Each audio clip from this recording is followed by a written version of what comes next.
Hi, this is Bill, and I'm going to talk about U.S. death distribution. What motivated this was a video came across my feed by Otter's Retirement Corner by Howard basically rebutting Sarasota Tim's arguments for why you should, or everyone should, collect their Social Security at 62. And as I say, they both, and I watched both videos. I watched Sarasota's Tim's video regarding the subject and Howard's. And anyway, what kind of caught my, and they go through their math and all that. He's basically, Howard rebuts a lot of Tim's math and so on. I'm not going to get into that, but what caught my attention was that Sarasota Tim makes this argument that, yeah, you should take your Social Security at 62 because the average lifespan of an American male is 74.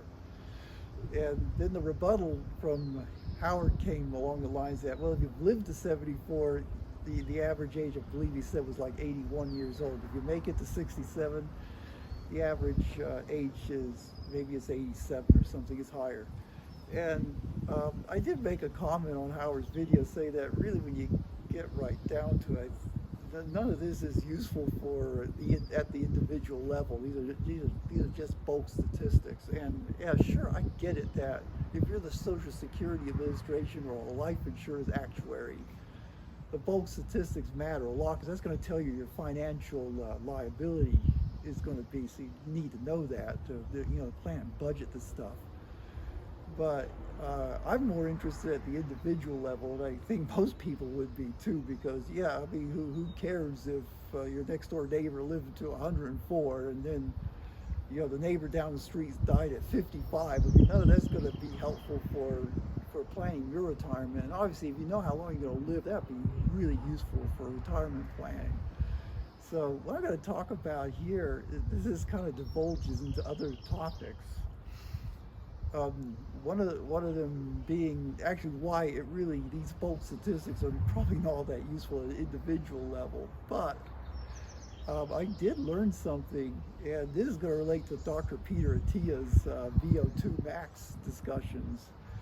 And I think that I've managed to tease out of this data maybe some information to at least get some idea of what my maximum lifespan could be. Not saying that it's how long I'm going to live, but at least it may give you a more accurate idea, at least how far I need to plan for.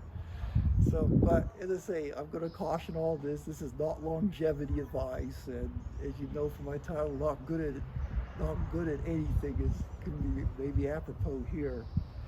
I mean, I'm definitely not good with finances. To give you an example, a few years ago, I had a credit card that I owed $31,000 on, and the credit card company even lost faith in me, so that they actually decided, oh yeah, we're just going to charge this off on 0% interest. So that's all I've been paying, 0% interest now for a few years. And I didn't ask them to do this. They just decided to do this, and okay, that's fine. Obviously, I can't use the credit card now, but that's fine with me too. And that injury to insult, I think probably was 3 years ago now, I applied for a Ralph's credit card with a $500 credit limit, and I was rejected. So, but I'm doing a little better now, but yeah, I could give you a long list of financial mistakes I've made, so.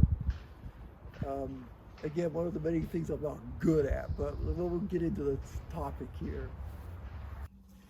Okay, here's a chart you can download from the Social Security Administration showing basically the number of deaths for a male born in 1954. And yeah, I don't know how you extrapolate this beyond 70 years old, but I guess they have a method to do it. But that's what this is supposed to represent. The percentage of people born in 1954 dying by their age. And so anyway, I took this data and I went ahead and put it into a computer program. So this is a basically a reconstruction of this. So as I say, it should match well, in theory, it should match exactly, but there's some transcribing errors and so on. But anyway, nevertheless, there's some features you see in here. One of the first features is this big spike in the first year of life. So apparently, a lot of it amounts to about almost like 3% of the population. It's depressingly high, and yeah, I guess these are deaths obviously due to fatal birth defects and, unfortunate things like that. It's such a tragedy. I hope we don't have this high a number now, but in the modern day, because this is supposedly representing a 1954 male population, but here it is. So anyway, so you just look at the statistics. The average age of all of this data would come out to be 74.8 years. Similar to what Sarasota Tim says. The median age, which is half the people die after and half the people die before, will be 81.2. And this curve here actually shows accumulated percentage of that 1954 having died. So, yeah, so as I say, it's 0 at birth. It's, it's 100 when you get up to, 120 years old. Okay, plot number 2.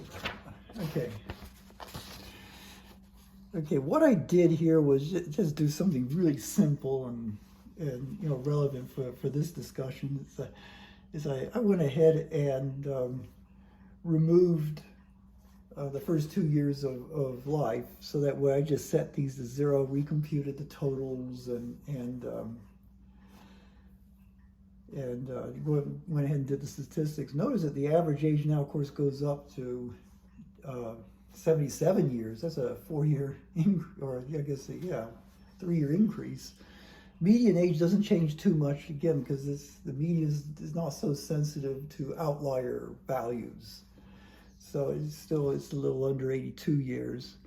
68% of the deaths, that's one standard deviation, actually occurs over a 33-year lifespan. So that's basically from here to here. And of course, you see it's asymmetric, and I'll get into that in a minute here.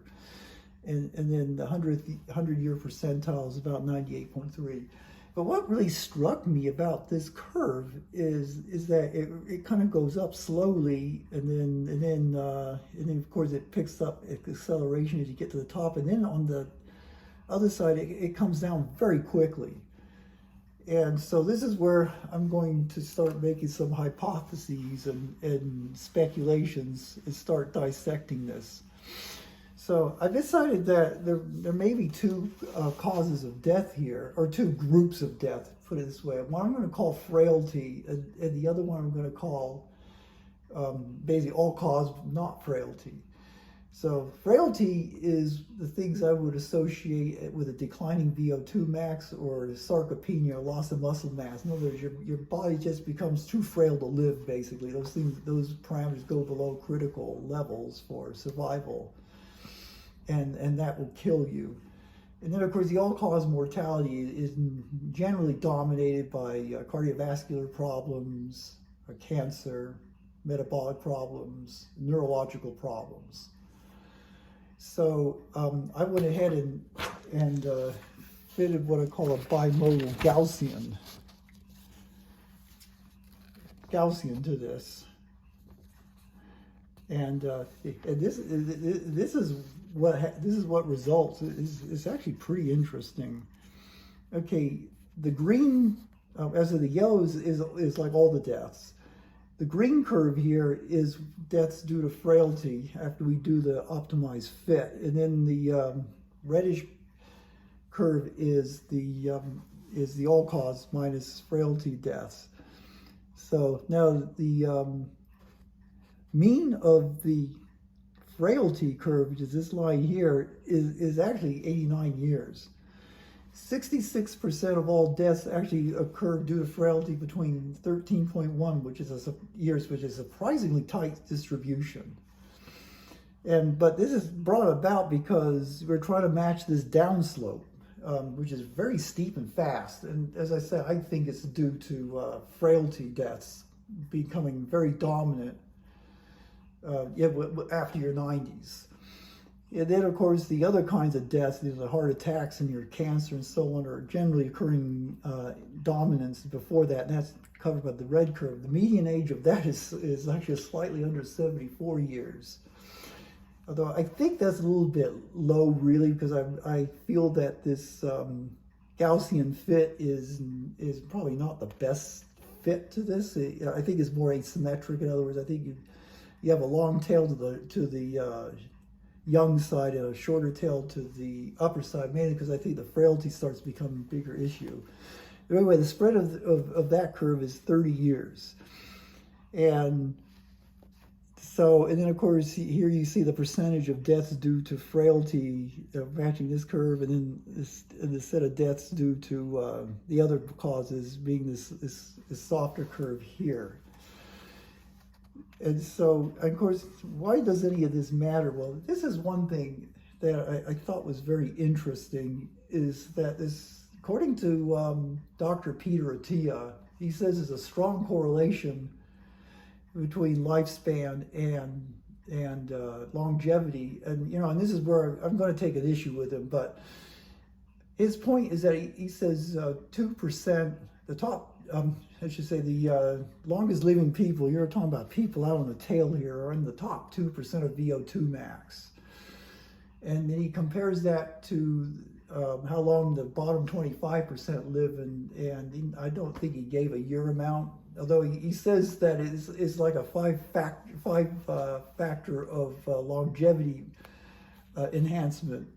And, you know, that's to be compared with smoking, which is supposed to be a 1.4, so it's a huge benefit. But here's the, I will say, a flaw in that analysis, is that the top 2% have died because of frailty. I mean, there's probably no doubt about that. However, the bottom 25%, you know, it's gonna be displaced where they're, and he even says this, all-cause mortality is going to be displaced where they're going to probably have a lot of those deaths due to, you know, the big four. And so it's not, yeah, it makes it look a lot worse than it really probably is. I mean, if you could separate all those deaths out and really identify which ones were really due to VO2 max or sarcopenia declines, yeah, the bottom 25%, you know, might probably be in the middle to upper 80s kind of thing. So, or let's see. Top 25%, yeah, it'd be lower 80s, sorry. But probably be about in the lower 80s. So, so I think that's kind of misleading to think that you're going to probably maybe increase your life a lot by getting your VO2 max up. And also, I'm a believer that it's really the baseline parameter that counts. So anyway, so here was an interesting thought experiment. From a previous video, I mentioned that I'm probably in about the 35th percentile of VO2 max at baseline, which again is the thing I think it counts. Because you can train as much as you like, but as we age, all this stuff declines, and eventually you'll come back down to your baseline, which is, it's my baseline high school running was, I started out about 35%. And according to this, my frailty age is 86.1, and that is, I mean, that's as long as I could possibly live. Doesn't, I mean, if I get cancer or have a heart attack or something before, I could get that before then, I could die sooner. But 86.1 is, this would suggest is when the frailty factor is going to start becoming critical. And so one thing that was interesting is that my father claimed he ran a 5-minute mile when he was in school. And I know my father didn't train for anything, so that's kind of a baseline value. So I looked it up on the VO2 max calculator, and that comes out to about the, I think it was around the 80th percentile. You know, something like that. And so if you go or a little above that, so if you go here, it's almost pretty much where the standard deviation line is, which is half of 13.1. So you add six and a half years to that, it comes out to about 80. I guess 95.6 or 7, and My father actually died a month short of his 96th birthday. So this kind of, I mean, if these facts are true, it pretty much nailed his age. And he did die of frailty. I mean, he had a lot of dementia, but believe me, he had lost like 50 pounds during his decline. So he had a big case of sarcopenia. And yeah, if I were writing the cause of death, I'd just say it's frailty. You know, in other words, the sarcopenia and the decline VO2 max. Yeah, I mean, he just became incredibly frail. I'm sure it's not on his death certificate as a cause of death, but that's what happened. So yeah, referring back to Sarasota Tim, you'll make a statement that we're all going to be dead or really frail by 74 years is ridiculous. I mean, the data here, if I've interpreted this correctly, it seems like the frailty age is more like almost 90 years old. So, I mean, you certainly get sick before then and die, but you're probably not going to be dealing with frailty issues until you start getting into your later 80s. So, but one thing I wanted to point out, again, if we look at some of the numbers here, the model shows that what I would call all cause minus the frailty sums up to about 2 million deaths. It's about 4 million deaths, a little under 4 million deaths for the 1954 population when you strip out the younger years, as I've done. For the frailty, the number of deaths is 1.7 million. So you're looking like about 3.7 million, of which they're almost split, half due to diseases like cancer and so on, and frailty. As I say, a little more for the all cause. So the interesting thought experiment is that you say modern medicine became so wonderful, it could cure cancer, heart attacks, and, let's say non-frailty causes of neurological diseases, and kept us all slim. There'd be no metabolic problems. But we still, in essence, can't fix aging. So decline aging. So this would suggest that we would still probably have a pretty high, basically the human lifespan would be around 90 years plus or minus, about 6 to 7 on either side of it. And so, yeah, I appreciate if you would like this video, subscribe if you want. But what I really would appreciate is it just could be shared with people who are in the knowledge of this information, or in this stuff, to see what they think, because I don't really see this as necessarily putting out a definitive point on longevity statistics, but rather just raising a lot of questions. And then it would be interesting if people who are in the know of this stuff could, look at the data and see if any of this makes sense at that level. And yeah, as I say, I feel that this video is one of these things that could be pretty societally impactful. So that's why I would like to, I'd like it to get out more. I know most of the stuff I show is, it's just my struggle paying off debt and fitness, and most of it's just junk. I guess it's probably not too much interest to people, but this is one of these videos I feel has benefit to a broad audience, as does in another video I made, which was on excess deaths. I'd like to see that get more exposure too, because this one had to do with what lockdowns did, and again, that's societally impactful, and I think it should be shared. So anyway, thank you for listening, and I hope you enjoyed this video. So bye-bye. I guess as a final thought on the Social Security question, when should you take it? My answer to that's personal to me, is I'm going to take it when I think I need the money. And since you get an 8% increase in your Social Security benefit for each year you delay it up to 70, I'm going for 70. And because I don't need the money now. I make enough money at my job, and even if I get my pay cut 50%, which is likely to happen between now and 70, I still think I can make enough money on my job to pay for my expenses. I live kind of simply. And if need be, I can draw from some savings, or maybe I could even just take some out of my retirement accounts. It should be pretty small. As I've looked at my budgeting finances, and it should pretty closely balance at 50%. So that's the final thought, and bye-bye.